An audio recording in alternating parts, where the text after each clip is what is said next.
Welcome to Baseball Insiders. Vladimir Guerrero Jr. is a Toronto Blue Jay for life, unless he wants to play more than 14 years, which, hey, maybe a 1-year deal at the end there. But I can't think of bigger potential news to kick off the second week of the regular season. And I can't think of someone I'd rather break it down with than FanSided's MLB insider Robert Murray here on the Baseball Insiders. I'm Adam Weinrib. I don't know if I said my name, but if I did, I just said it again. We're going to be talking about Vlad Jr. We were going to talk about the buzz, and then it happened for real. So we'll break down what happens next, who this affects, and some other discourse from the weekend in the game and Empty Robert's notebook. But before we get into all that, Robert Murray, how are you doing, dude? I am doing absolutely wonderfully. I am very happy for the Toronto Blue Jays fans. We will be getting into that very shortly here, but a very busy and active weekend, not just with March Madness, but now with all sorts of baseball stuff happening, and also with Vlad Jr. finally getting extended by the Toronto Blue Jays. I am very anxious to break it all down with you, Adam. I've got thoughts on that and a lot of other stuff as well. So it is good to be back here, especially to start the new week. How are we doing? Happy Monday. No, you're not getting a Kyle Tucker extension, Hunter. But yeah, let's talk baseball.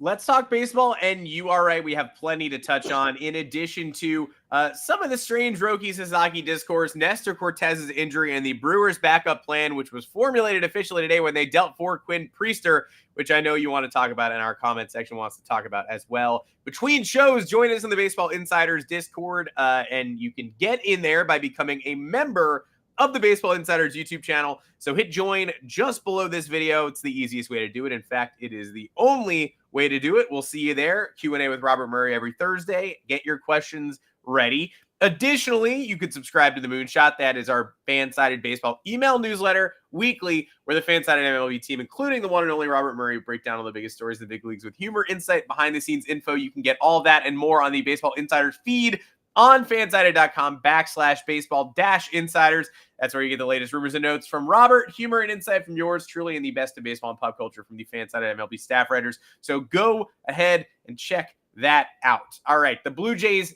did it. What stuck with me the whole time was every time we talked about this, you'd mention, when they were speaking with renewed confidence or bringing it up again, even though there was a spring training deadline, and we were like, you kept saying that they wouldn't be doing this if something hadn't changed. They wouldn't be so optimistic if there wasn't a reason for it. And lo and behold, after all of this buzz, before the weekend, through the weekend, they get the job done, announce it just past midnight on Sunday into Monday morning. Their confidence was certainly earned. How proud should they be that they lost their franchise icon for a very long time? On a contract that, the money is through the roof, but also what we expected and perfectly reasonable for a player of this caliber. So what does it mean that they were able to get this done? And like the comments are saying, what happens next? Yeah, this was a long time coming for the Toronto Blue Jays. And if we're being honest, this is something that should have happened a while ago. It should have happened a couple of years ago, and they would have gotten Vlad Jr. signed at a much more reasonable, much more team-friendly deal. But at this point, retaining him was easily their top priority and something that organization had to do, because we've talked about it just at length of how much they've ended up missing on Shohei Ohtani, on Juan Soto, like all these guys. And they've had a really hard time recruiting free agents to Toronto. And I mean, it can be a lot of different factors there. But I think one of them was the lack of long-term direction and clarity there. And the fact that they have Vlad Jr. signed now for 14 seasons beyond this year is a really important and crucial thing for that franchise. So you can make an argument. Yeah, they may have overpaid, because giving $500 million to a first baseman is not necessarily something that a lot of organizations would go out and do. But that being said, I would absolutely 100% do that if I was that franchise. Like they needed to have a face of the franchise. Their ownership there with Rogers Communications, they basically have as much money as Steve Cohen, so they can practically print money and it won't affect them hardly at all. So I think this is going to end up being something that helps them build in free agency now and also going forward as well. So just overall, I give a huge props to the Blue Jays and Vlad Jr. for going and figuring this out.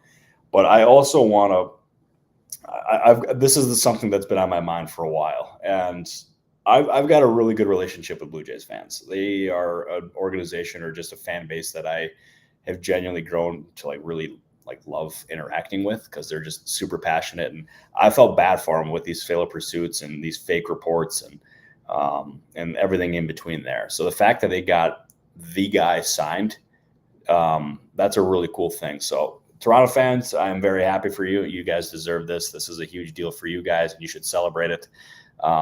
But I don't anticipate this being the end of the spending in Toronto. I'm not saying this is not me teasing an extension by any means, but this is going to help them build in free agency in future years. So I'm just very happy overall for all parties involved. Yeah, and like you said, you could theoretically have done this a couple of years ago and saved money, and we would have applauded that business sense. But at the same time, all that's doing is saving you money. The most important thing is you secure the player, and the most important thing now that the player is secured is you continue to go above and beyond. So not saving that additional money is only a problem if you start looking at Vlad Jr.'s deal as an albatross and not the start of something bigger in Toronto. It's a direction. How many times have they struck out in recent years on Yamamoto and as the third long shot on Sasaki? And they struck out on players who they were favored to participate in, and then they struck out on players who, there's a difference between the Shohei Ohtani plane debacle and then just having their name thrown into every conversation for the next year because of how much lump sum they had to spend. Like Ohtani, clearly they were involved, but maybe involved only in the media circus portion of the negotiation. Juan Soto, again, it just the whole time you were sitting there going, I hope Toronto gets a chance to spend this money, but there are very obviously better fits and more enthusiastic fits for Juan Soto. So that's when you get right down to it.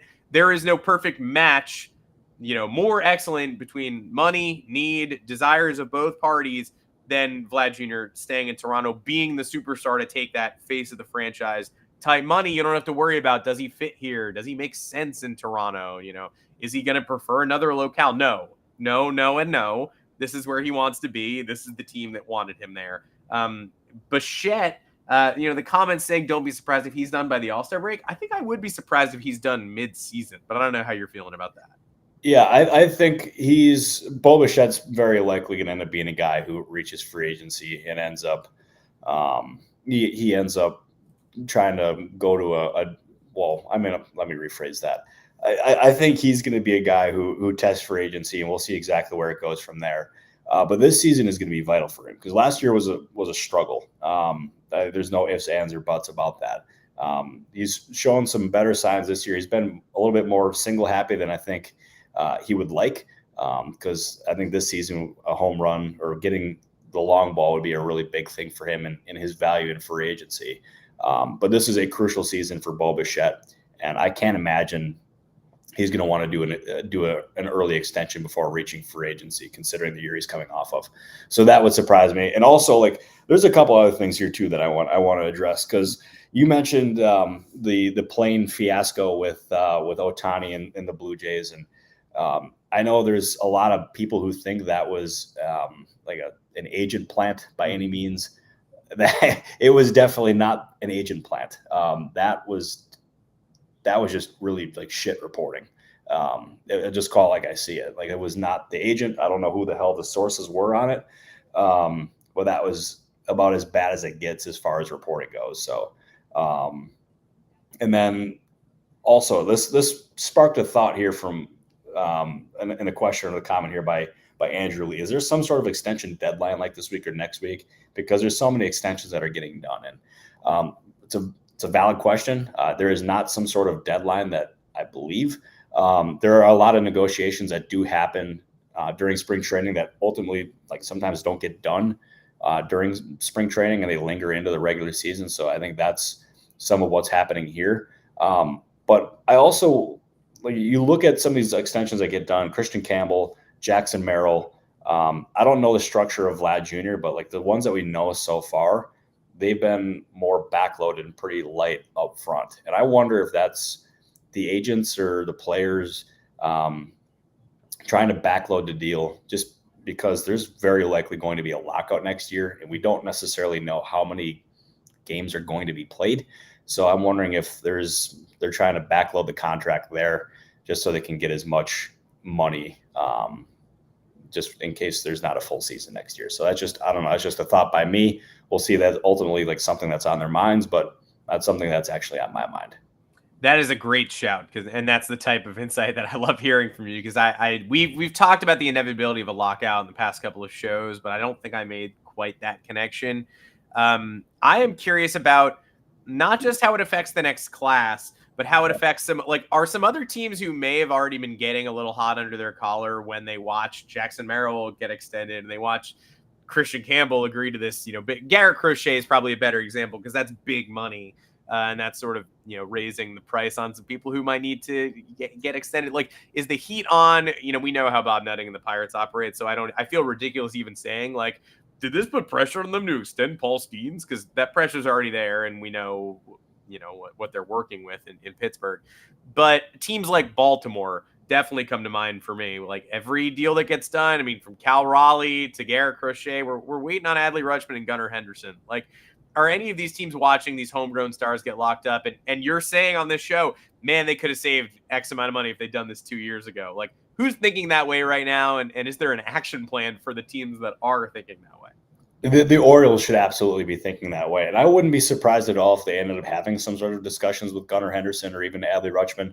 But I would imagine that'd be really difficult, especially in the Henderson case, because he is represented by Scott Boras, and we know how much he likes doing extensions, which he doesn't like doing them at all.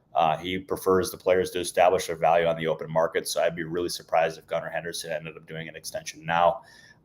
Rutschman would, it would make sense. I think that's something that the team should absolutely explore, but there's so many young players on that team that they absolutely need to get ahead of this, because if they wait until deeper in their contracts, it's going to become a lot harder to retain all of them. They're going to be bound to lose some of them. So I don't know what the Orioles are waiting for there, because their owner has a lot of money, promised to spend it. He did it right away, or in terms of trading assets to get Corbin Burns last year. But other than that, it's been pretty underwhelming there in Baltimore. The other team that I think it affects, or just a player that it affects, is going to be Kyle Tucker. Mm-hmm. That it was going to be Tucker and Vlad Jr. that headlined this next free agent class. And now with Vlad Jr. off the board, Tucker is by far and away the top guy available, or set to be available, I should say. And he is like, this is not a Vlad Jr. case. This is going to be a case where Tucker at the end of the year reaches free agency. He's going to try to get the most money available. Like, he is going to get a very large contract. It would not surprise me whatsoever if he ended up getting something north of what Vlad Jr. got, especially considering that he plays like a premium position in the outfield. He's also Gold Glove winner, won or he's been on the All-Star team 3 times. So the only difference there is, like, Vlad Jr., when he was going to be free agent, was going to be in his mid-20s, but Tucker next year is going to be 29 starting the next season. So maybe that has some sort of an impact, but he is going to get an absolute payday. And I would firmly expect all these big market teams to be involved. Like, we obviously heard plenty of chatter about the Red Sox, but they also have just an embarrassment of outfield pieces, especially after the trade today. The Mets could make some sense. I mean, there's a lot of teams that make sense. I've seen a lot of people speculate the Padres. We've talked about their financial constraints quite a bit. Jackson Merrill was a unique case because they didn't have to pay top dollar, but in Tucker's case, he's going to be a free agent and they're going to have to pay top dollar. So that could be pretty tough to do that. Yeah, and we are definitely going to keep our finger on that pulse as the season goes on about potential destinations for Tucker. The Red Sox in the outfield, like, I mean, yeah, I guess, but they have an overflowing outfield as it stands, and Roman Anthony isn't even up there yet. Good job by the Red Sox. Got another piece of outfield talent today. Might as well move on and talk about that as well, because look, Vlad Jr., Gigundus, shocking, and massive ripple effects, but what in the hell? Like, I expected a Vlad Jr. extension. I've been expecting extensions for like a week now. Where did Quinn Priester being available come from? And the desperation shown by the Milwaukee Brewers. Nestor Cortes goes down this weekend with the flexor strain, which is depressingly the same thing he suffered before the playoffs last year for the Yankees. when he said, I'll sacrifice a year of baseball to get a World Series ring, as he was trying to fight through that and make a comeback. He did not get a World Series ring. He was inserted into Game 1 of the World Series for a storybook ending that never happened. And then he's part of the Devin Williams trade.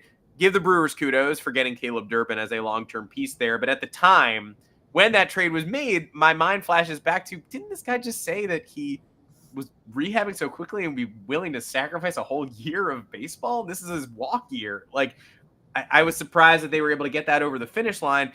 And lo and behold, 2 starts into the 2025 season, Nestor Cortes does go down with a similar flexor strain. The Brewers pivot, go grab Quinn Priester, who the Red Sox got for Nick York last year and rehabbed, got his velocity up. But that's a deep Red Sox rotation.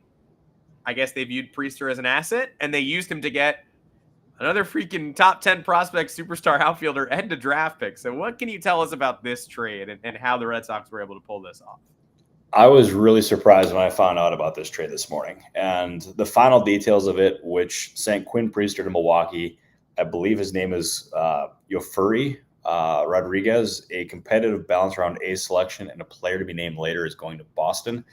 I had a bunch of reactions to this, and then I was talking to people around the league about this. And the reaction from people in baseball was that of surprise, because trades of that size or magnitude don't necessarily happen this early in the season. Yeah. But it was also a pretty strong haul for the Brewers to give up for Quinn Priester, who hasn't necessarily lived up to his potential since he was, I believe, the number 19 pick in the 2019 draft. I think that was what he was. And like giving up that package, that had to have been tough for that front office overall. But the one thing that I learned the most out of anything when I cover the Brewers was that the Brewers pitching lab, they're as good as it gets in baseball. They're right up there with the Tampa Bay Rays in terms of maximizing arms. Clearly they see something in a guy like Quinn Priester. He's got a lot of tools. He's got the ability to be really good. And we've seen other Pirates pitchers like leave Pittsburgh and do really well. Obviously, Garrett Cole comes front of mind there. I'm not saying Quinn Priester is going to be Garrett Cole by any means, but he is a very talented guy. The Brewers have success with taking on flyers like this, so I don't necessarily hate it at all. But it was a big package to give up. But the Brewers, at the same time, they had to do this because their pitching staff is just absolutely battered and bruised this early in the season. It's not just Cortes, but I mean, they got a bunch of other guys on the injured list. D.L. Hall, has been pretty much hurt ever since they got him from Baltimore. Jose Quintana should be debuting before too long. But this was a move they had to make just purely out of desperation. So we'll see if it works out. But if there's a team that I'm going to bet on in terms of maximizing a pitcher's abilities, it'd probably be the Milwaukee Brewers. Yeah, and I see in the comments people saying, why would people in Milwaukee complain about this? I mean, it is easy to get attached to electric prospects, and we don't talk enough about this is the kind of overpay that sometimes goes under the radar, because we're all looking at dollar monetary overpays. At the trade deadline, overpay is baked in, right? You know you're going to have to give up an extra top prospect you don't want to give up to get the player you want to in a competitive environment. That's why a deal like this is under scrutiny. They're unlucky because it happened on April 7th. Like, we wouldn't scrutinize this return. Think about the way we accepted the Tanner Scott return at last year's trade deadline. We were like, wow, I knew that'd be a competitive market for Tanner Scott, and what I saw is crazy, but hey, that's the price. Here, I think the answer is the Brewers are the ones desperate for pitching. This is this is a surprisingly high upside option who we didn't know was on the market. Boston fooled us. We thought they were developing him to be their number 6, number 7, and it turns out they were ready to cut bait. I also think that's maybe making people question the return because, in my opinion, you think he's part of Boston's long-term depth plan, and then he's gone, and you're like, wait a minute, what did Craig Breslow learn during those 6 months spent developing Quinn Priester? The Brewers think they have a pitching lab, but what does Boston know that they don't, essentially? And I'm also going to give Boston the kudos here. They trade Braden Montgomery. They sort of have recouped, at the very least, a trade asset akin to Braden Montgomery in this deal. Yeah, and I'll also tell you, the Red Sox, they've moved a lot of young, talented players, as you said, but they The one thing that's on my mind too is, in addition to the Brewers being such a good team for developing pitching, Craig Breslow's calling card. I mean, obviously he was a former pitcher, but he was really good with pitching in Chicago, and he knows pitching better than almost any front office executive. Like, if he's willing to move on from a guy like Quinn Priester, I mean, what does that necessarily say? That also, like, I can't imagine they expected to get this big of a package in exchange for Priester. So, I mean, maybe that played a part of it too, especially considering he wasn't necessarily going to have super meaningful innings, at least this early on this season. So I think they just took advantage of an opportunity there. But one thing I respect about Breslow is he's not afraid to wheel and deal. Obviously, the Crochet trade and moving Braid Montgomery and all sorts of these different guys, that was a big move. But this was a unexpected big move from Milwaukee. So, yeah, overall, I like what Breslow's done. It's been a very tough situation that he entered in Boston, especially considering what Chaim Bloom had to deal with there with ownership. But he is making it work, getting Crochet extended, doing the Christian Campbell extension, and now doing this. He is very, very active. So good job, Craig Breslow. Yeah, making me sad. Maybe my favorite executive in baseball. He's good at what he does. And it's hard to distrust a move until you see, since Chris Sale, pretty much a perfect track record for Craig Breslow. So we will see how this turns out. One more point I want to bring up, and also I just want to take some segments of baseball media to task a little bit. I think the discourse got weird around Roki Sasaki this week, and I think he made a start on the road in Philly over the weekend that was a little bit muddled by walks, not his best, didn't give length. Eventually, they win that game. He keeps them in the game. Dodgers with the Dodgers. They stay in that game, and they're able to go ahead and grab a win despite losing the series in Philly, which is crazy. Dodgers 9-2, or they washed, or they cooked, people are saying. But Roki, the dugout is cheering, going crazy. And this is after showing a lot of emotion in his previously difficult start that was even shorter. And after that start, Eric Hosmer accused him of cheating. And somebody tweeted at Eric Hosmer after the shot of Roki celebrating in this game and was like, "What do you think about this reaction?" And he was like, "Looks like somebody who gets to enjoy the clubhouse 5 innings before the rest of his boys," or whatever. I don't know why we're going after Roki Sasaki for showing emotions, positive or negative. I don't know why. I know why everyone's rooting for him to fail. I know why people are already commenting on my Roki Sasaki video from preseason saying this didn't age well. When it's like, really, it's been 3 starts. You think it's done aging? Okay, good for you guys. So I know why we're doing this, and I do think it's getting a little strange. And I think this weekend was maybe a good step forward, even if the line score doesn't really line up with the talent yet. Look, we're not going to be talking about every Roki Sasaki start and dissecting it piece by piece. But if everyone else is going to be weird about it, then I'm going to be weirdly positive and say, okay, step forward and start 3. No, 100%. I think, Adam, you're very wise as a baseball person, and I would 100% agree with you on this one. He is, as you said, I understand why people are rooting for him to fail. He went to the best team in baseball history, at least on paper, coming off of a World Series victory. People are going to say he took the easy way out, but in going to the Dodgers, he wanted to have the best chance to maximize himself. And they've been really good at maximizing pitching in the past. And he views them as the team that can get him to the next level. And it was never going to be perfect. If you watch the show during the offseason or even during spring training, we told you the same thing. He has all world ability. He has the chance to get to the point where he's one of the best pitchers in baseball. But he is not there yet. He's a long ways away. And it was going to be rocky to start. Rocky for Roki, I guess that was kind of an unintentional pun. But it was not going to be perfect. And there was going to be ups and downs. And we've seen the ups and we've seen the downs already. It's going to continue. It's it's not going to be just a steady climb up. But he's got the ability. I think people need to take it easy on him, because after all, he is just he's a human being. That's something that gets lost on a lot, and that's something that I want to get better at as a journalist and as a reporter, just humanizing the players. And they're just like us; they got feelings too. I'm not trying to I just want to defend the guy. That's what I'm trying to do here. But he will be just fine. Just be patient. Dodgers fans are just rest of baseball. Adam's take, it is not aging like a glass of milk. I am pretty sure your comments saying that it's aging poorly are going to actually age poorly because he's going to be a really good pitcher, but just it's going to take some time. Yeah, that's my thing. That's what it really I don't want to treat him with kid gloves. I just want to treat him normally. Like we don't need to go after him at every start that he struggles and then stay silent whenever he's competent.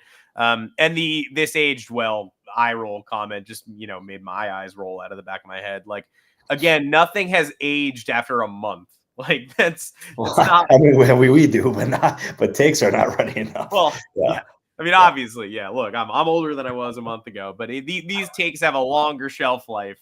And no take, like my take, Roki Sasaki is going to be great. And then after 3 starts, someone being like, actually, this guy blows. It's like, all right, that's a conclusion that you want to come to that. You're more than welcome to. I hope that you enjoy watching baseball that way. I'm going to go ahead and watch it a little bit differently. So we'll have some patience here, maybe. And if he has a brutal rookie year, then we'll all come back here at the end of it and say, didn't happen as quickly as I thought it would, but I still believe in him. And that'll be my take. No, and I believe in him too. Unless something goes horribly, horribly, horribly wrong, I will continue to believe in him.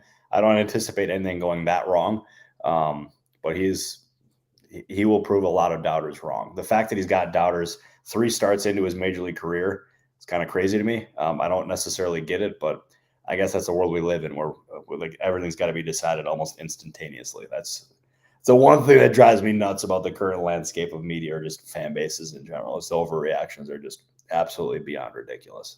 100%. Although overreactions do fuel most of my commentary. So if you like overreactions, keep reading my content. We appreciate it. We're always trying to do a little bit better. And we appreciate everybody tuning into the Baseball Insiders. Robert, is there anything in your notebook that I have not touched on today? No, I honestly, like, the big thing that I wanted to touch on was the Vlad Jr. stuff. Obviously, that's the fact that the Blue Jays got that done is a gigantic win for Toronto and just for baseball in general. Because if the Blue Jays pursued all these guys in free agency and missed on them, and then failed to sign their homegrown superstar, that would have been a huge punch in the face of Toronto. And I don't think it's an overreaction to say they would have been pretty mediocre after that. So. Good job overall by Toronto. That's my big takeaway from this past weekend, or just honestly the first month in general, or first couple weeks in general, not month. That's kind of an overreaction by me. Wow, that aged well. Calling a week a month. Yeah. Oh my gosh, terrible. Yeah, let's make a video just absolutely crushing it. Just terrible. No, but overall, that's I'm very, very happy for Toronto, and I'm very happy for you, Adam, because your hoodie, it looks great. You look very handsome. And no one asked you if you're okay today, so that's also a W. Yeah, how about that? Nobody asking if I'm okay. The Yankees lose to Andrew Heaney, get walked off by Tommy Pham, and nobody asked me if I'm okay. Tough break by me. I guess everybody's assuming that I have nerves of steel now. Even the clown can cry sometimes. For those wanting a fan-sided hoodie as well, unfortunately, this is not for sale. We had a group. We had a group summit last week. It was great. It was a good time. That's why I could not do the podcast on Monday, Wednesday, and Tuesday too. The Prospect Show. Apologies, but we are back in action this week. And maybe if you're good, I'll print up a hoodie and send it to a PO box. Probably not going to though. It's very comfortable. I hope everyone else get a hoodie this comfortable someday. We are going to be back on the Baseball Insiders on Wednesday and Friday, like normal, in the Discord with the private Q&A on Thursday afternoon, as well as the Prospect Show tomorrow at noon. Eric Cole and I recapping the first week of the minor league season. It's opened up, folks. It's here. Nick Kurtz is mashing. Travis Bazzana is doing his thing. Andrew Painter trying to rehab. It's all happening at the minor league level. We're working on some guests for that show as well, so stay tuned for that. In fact, as soon as I log off, I am going to text a current top 100 minor league prospect.